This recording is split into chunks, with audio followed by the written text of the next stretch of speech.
But again, this business is a cold game. It is a cold game. Even RJ Barrett went through tough times with the Knicks trading him away. And at the same time, he was dealing with a family member being sick. I believe it was his brother. And the business is always going to be the business. And when things peak and you have the ambitions of Leon Rose to get to the NBA Finals, you're going to have to move on. RJ, compared to some of the top level talents in his draft classes, is probably going to finish with a better career than Ja Morant, Zion Williams. I mean, it's just pretty much him, Darius Garland, Tyler Hero. They're making a run for who's going to have the best career within their class. But in this media landscape, these guys have the ability to let their thoughts out, as RJ Barrett threw some subtle shots at the Knicks and the kind of system that they ran during his time in New York. Hey RJ, when you mentioned being excited, like walking in here today and saying, like looking at the squad, like we got a squad, you also said, and we do it the right way. And I was just curious what you meant by that, like what doing it the right way for this team is. We don't have egos over here. Everybody wants to win, and that's coming from me, who's probably one of the most confident guys you've ever met in your life. We have players that are here with a good mindset of coming into to help the team win, and it's not just about any single individual player. I think that's what you need. So that way we can have conversations with each other. We can talk to each other like, yo, you're messing up right there, and it's no hard feelings. We need that commitment to team excellence. Passing the ball is a huge thing. When I've been on teams where the ball doesn't move and then nothing happens after that. Nobody cares. And now everybody's just every man for themselves.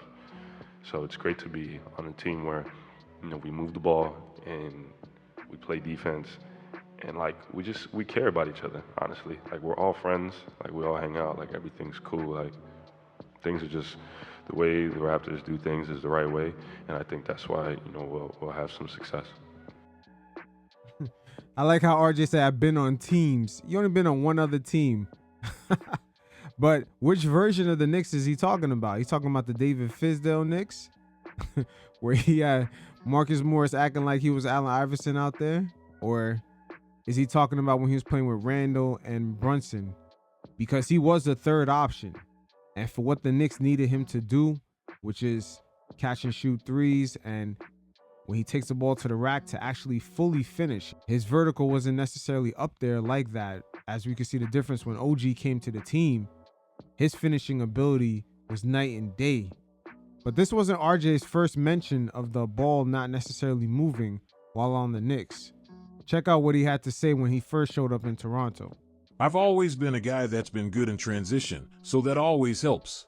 But I cut more here just because I know I have a chance to get the ball, and even when I don't get it, I'm not upset about it because I know I'm getting it on the next one. If you cut all the time and you never get the ball, you're probably not going to want to cut. Sometimes things are really based off of circumstance. The Knicks didn't necessarily have the three-point shooters out in the wing. Randall, RJ, and Brunson, they all occupied the paint. They're all paint scorers. So the spacing, it was kind of clunky, the offense at the end of the day. And we've seen it play out in that series against the Miami Heat with the team in the closeout game not getting any points from their starters. I believe Brunson was the only one that was really scoring. But the peak moment with RJ Barrett and the Knicks happened in the last few games before the trade. They went up against the Milwaukee Bucks. I believe it was a play-in game in which the Bucks almost hit the NBA record for just offensive efficiency against a team in a single game. But that team had a lot of guys with good size on them. Same thing for the matchup against the Orlando Magic. Their team doesn't run a sophisticated offense, but they do have a lot of players that have good size and could defend multiple positions. And RJ really struggled against that team once again. And mainly this matchup right here is what pretty much put the nail in the coffin when they went up against the Oklahoma City Thunder. This is all in December. Another team that has a lot of guys that play with speed and strength.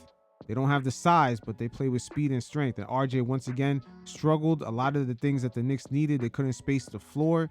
And it looked like the team really peaked right then and there. The spacing is fucked up between Randall, RJ, and Brunson. They all love attacking the paint. And when they play against all those teams, those deficiencies really got exposed. So good thing for both parties, they went their separate ways and things really worked out for the best. RJ Barrett still having a solid career out there in Toronto, and the Knicks added the spacing and shooting that they need. But at the end of the day, RJ Barrett's going to have a solid pro career for well over a decade. He's lined up for it.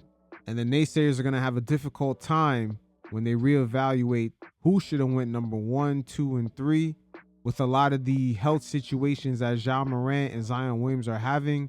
And also, those players are tough to build around. They may have higher ceilings than RJ, but they're tougher to build around. And RJ has definitely been more consistent. So who knows how his career is going to pan out. But it wouldn't shock me if he was a solid contributor to a championship team. Sort of like the way Andre Iguodala contributed to the Golden State Warriors.